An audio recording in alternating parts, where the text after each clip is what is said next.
السلام علیکم ورحمۃ اللہ۔ پیارے بھائیوں اور میری معززات ماؤں بہنوں اور بیٹیوں،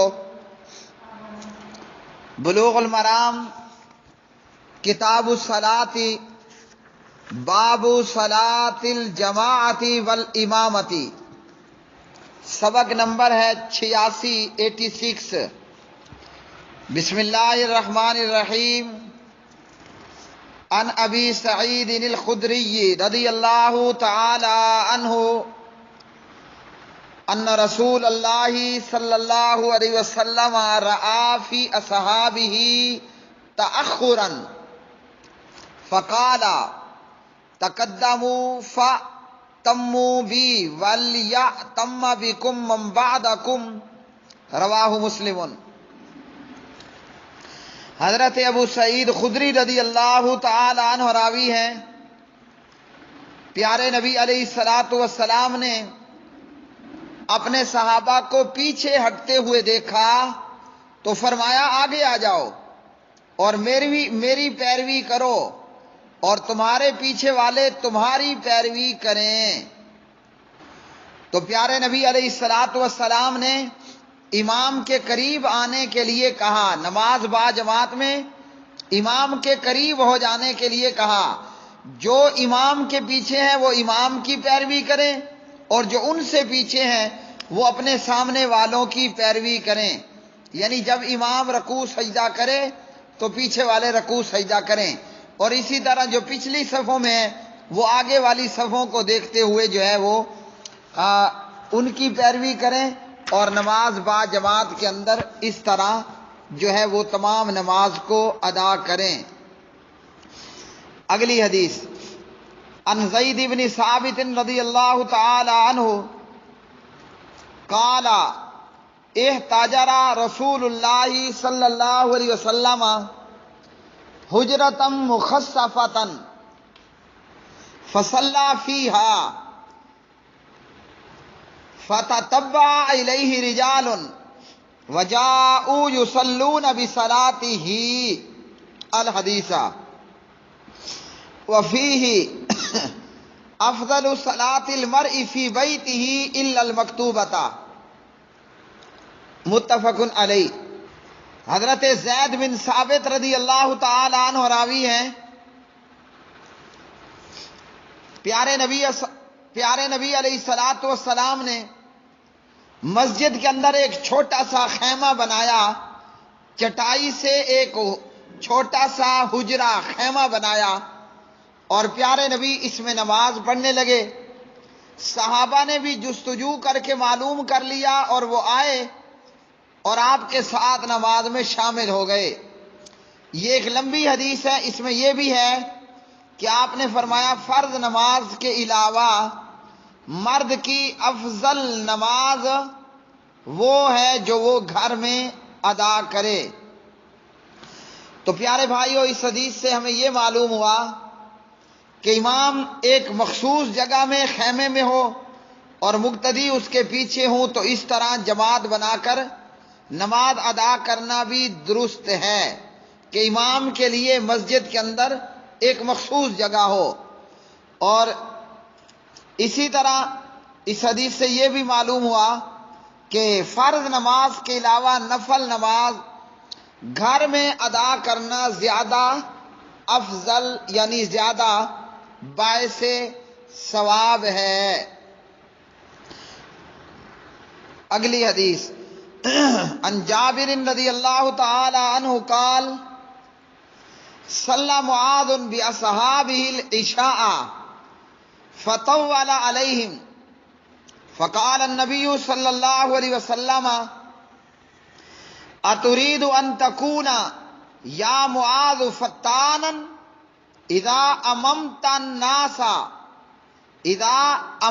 الناس فاقرأ بی والشمس وضحاها وسبح اسم ربک الاعلی واقرأ باسم ربک الذی خلق واللیل اذا یغشی، متفق علیہ واللفظ لمسلم۔ جناب جابر رضی اللہ تعالی عنہ راوی ہیں، فرماتے ہیں کہ حضرت معاذ رضی اللہ عنہ نے اپنے مقتدیوں کو عشاء کی نماز پڑھائی اور نماز عشاء میں لمبی قرات کر دی، یعنی تلاوت لمبی کی فاتحہ کے بعد۔ تو پیارے نبی علیہ الصلوۃ والسلام نے فرمایا، اے معاذ، کیا تو نمازیوں کو فتنے میں، آزمائش میں مبتلا کرنا چاہتا ہے؟ جب تو لوگوں کی امامت کرائے تو والشمس وضحاها سبح اسم ربک الاعلی واللیل اذا یغشا، یہ چھوٹی صورتیں نماز عشاء میں پڑھایا کر۔ تو میرے پیارے بھائیوں، اس حدیث سے ہمیں یہ معلوم ہوا امام کو چاہیے کہ نماز عشاء میں وہ چھوٹی صورتیں تلاوت کرے تاکہ پیچھے مقتدیوں کے لیے پریشانی نہ ہو۔ حضرت معاذ رضی اللہ تعالی عنہ کا یہ تفصیلی واقعہ صحیح بخاری وغیرہ کے اندر کہ جناب حضرت معاذ رضی اللہ تعالی عنہ نماز عشاء پیارے نبی علیہ السلام کے ساتھ پڑھتے، پھر اپنی بستی یا محلے میں جا کر اپنی مسجد کے اندر لوگوں کی امامت کرایا کرتے تھے۔ تو جناب معاذ رضی اللہ عنہ نماز عشاء پڑھا رہے تھے اور لمبی قرات کی۔ ایک شخص جس کی 2 اونٹنیاں تھیں وہ ان کو باہر چھوڑ کر جناب معاذ کے پیچھے نماز باجماعت میں شامل ہو گیا۔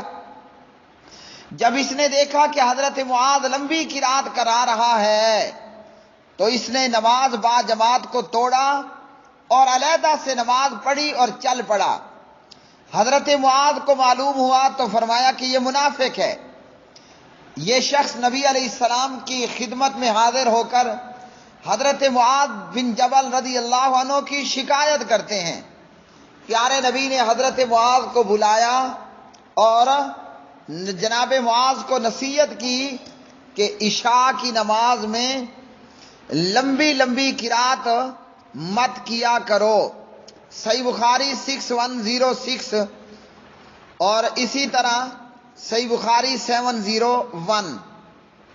اب اس حدیث سے ہمیں ایک بات یہ بھی معلوم ہوئی اور وہ یہ کہ ایک آدمی نماز عشاء پڑھ چکا ہے، دوبارہ وہ جماعت کرا سکتا ہے۔ پہلے میں جب اس نے امامت کرائی وہ اس کے لیے نفل، پہلے جب وہ نماز کے ساتھ جماعت کے ساتھ نماز پڑھ چکا یہ اس کے لیے فرض ہے، اور دوسری مرتبہ میں جب وہ امامت کراتا ہے تو یہ اس کے لیے نفل ہوگی۔ یعنی نفل پڑھنے والا فرض پڑھنے والوں کی امامت کرا سکتا ہے، اور فرض نماز پڑھنے والے نفل نماز پڑھانے والے کی امامت میں نماز ادا کر سکتے ہیں۔ حضرت معاذ امامت کراتے اور ان کی نماز نفل ہوتی، پیچھے مقتدیوں کی نماز فرض ہوتی۔ اگلی حدیث عن عائشہ رضی اللہ تعالی عنہا فی قصۃ صلاۃ رسول اللہ صلی اللہ علیہ وسلم بالناس وهو مریض قالت فجاء حتى جلس عن يسار ابی بکر فكان يصلي بالناس جالسا وابو بکر قائما یقتدی ابو بکر بصلاۃ النبی صلی اللہ علیہ وسلم ویقتدی الناس بصلاۃ ابی بکر متفق علیہ۔ سید عائشہ رضی اللہ تعالی عنہ راویہ ہیں، فرماتے ہیں کہ نبی صلی اللہ علیہ وسلم کی وہ نماز جو آپ نے حالت بیماری میں لوگوں کو پڑھائی، پیارے نبی نماز کے لیے تشریف لائے اور آ کر ابو بکر کی بائیں جانب میں بیٹھ گئے۔ پس آپ صلی اللہ علیہ وسلم لوگوں کو بیٹھے بیٹھے نماز پڑھا رہے تھے اور ابو بکر کھڑے تھے۔ حضرت ابو بکر نبی علیہ الصلوۃ والسلام کی اقتداء کر رہے تھے، پیروی کر رہے تھے، اور لوگ جناب ابو بکر رضی اللہ عنہ کی پیروی میں نماز پڑھ رہے تھے۔ میرے پیارے بھائیو، اس حدیث سے یہ معلوم ہوا کہ امام بیٹھ کر نماز پڑھا رہا تھا اور مقتدی کھڑے تھے۔ تو یہ وہ نبی علیہ السلام کا آخری عمل کہ جیسے گزشتہ احادیث کے اندر گزرا کہ امام بیٹھ کر نماز پڑھائے تو تم سب بیٹھ جاؤ، کھڑے ہو کر پڑھائے تو تم سب کھڑے ہو، یہ حدیث آخری عمل ہے آپ کا۔ امام بیٹھا تھا، مقتدی سب کے سب کھڑے ہو کر نماز پڑھ رہے تھے۔ تو کسی عذر کی بنا پر اگر امام کھڑے ہو کر نماز نہیں پڑھاتا، بیٹھ کر ہی نماز پڑھا دیتا ہے، تو مقتدی وہ سارے کھڑے ہو کر ہی نماز ادا کریں گے۔ یہ حدیث نبی علیہ الصلوۃ والسلام کے مرض الموت کے موقع پر نماز پڑھانے کے متعلق ہے۔ واقعے کی مختصر صورت یہ کہ آپ علیہ السلام بیمار ہوئے، بیماری نے شدت اختیار کی۔ اسی اثناء میں آپ ہی کے ارشاد کے مطابق جناب ابو بکر رضی اللہ تعالی عنہ لوگوں کو نماز پڑھانے پر مامور ہو گئے۔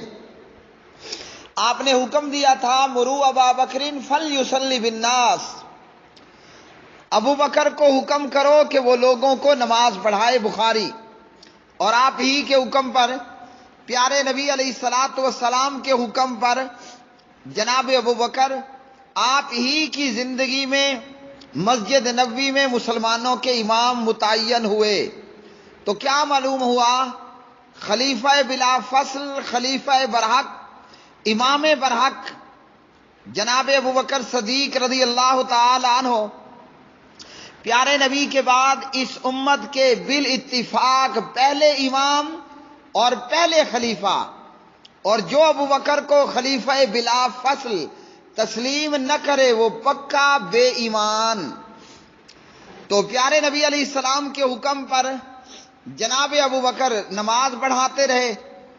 جب پیارے نبی علیہ الصلوۃ والسلام کو قدر افاقہ ہوا تو آپ علیہ السلام 2 آدمیوں کے سہارے مسجد میں تشریف لائے۔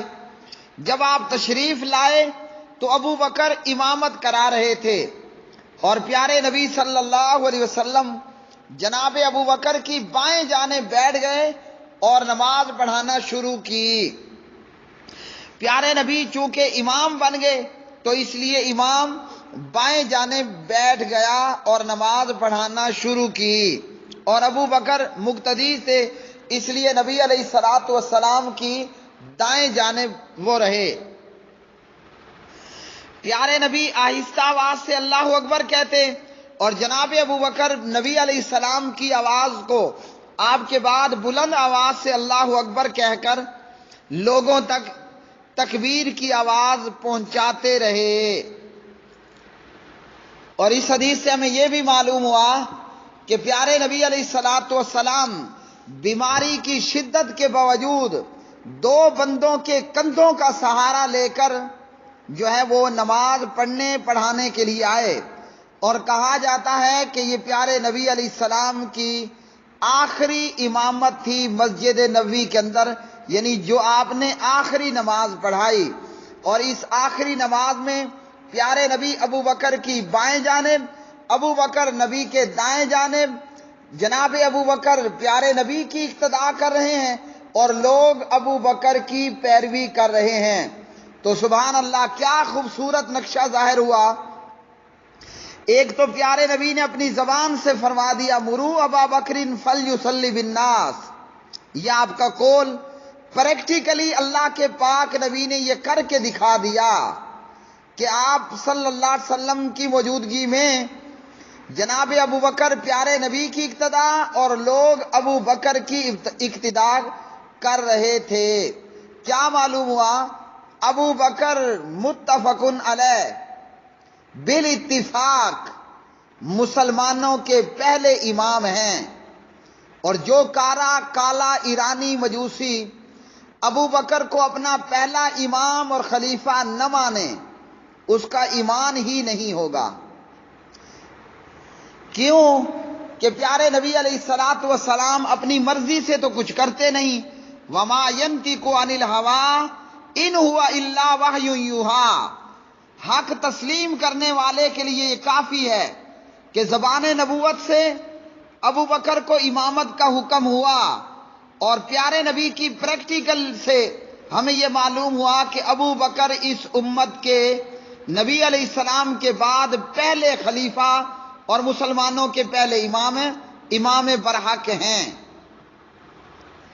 لا الہ الا اللہ محمد الرسول اللہ پڑھنے والی اس امت میں حنفی ہوں، شافی ہوں، مالکی ہوں، حنبلی ہوں، آل الحدیث ہوں، دیوبندی ہوں، بریلوی ہوں، کسی بھی کلمہ پڑھنے والے کو ابو بکر کی امامت بلا فصل، خلافت بلا فصل کے اندر کوئی شک، کوئی ڈاؤٹ، کوئی انکار نہیں۔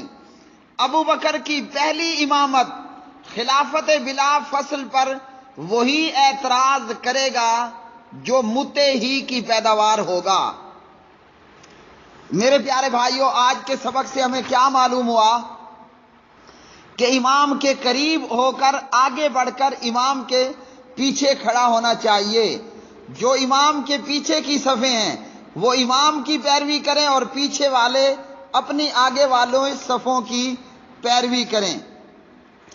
آج کے سبق سے ہمیں معلوم ہوا فرض نماز کے بعد افضل نماز جو ہے وہ ہے جو بندہ گھر میں ادا کرے، یعنی نوافل۔ آج کے سبق سے ہمیں معلوم ہوا امام امامت کراتے ہوئے مقتدیوں کا خیال رکھے، لمبی لمبی قرات کر کے مقتدیوں کو پریشان کرنے والا نہ ہو۔ اور آج کے سبق سے ہمیں معلوم ہوا کسی عذر کی وجہ سے اگر امام نماز بیٹھ کر پڑھاتا ہے تو مقتدی کھڑے ہو کر نماز پڑھیں گے۔ وآخر دعوانا ان الحمد للہ رب العالمین۔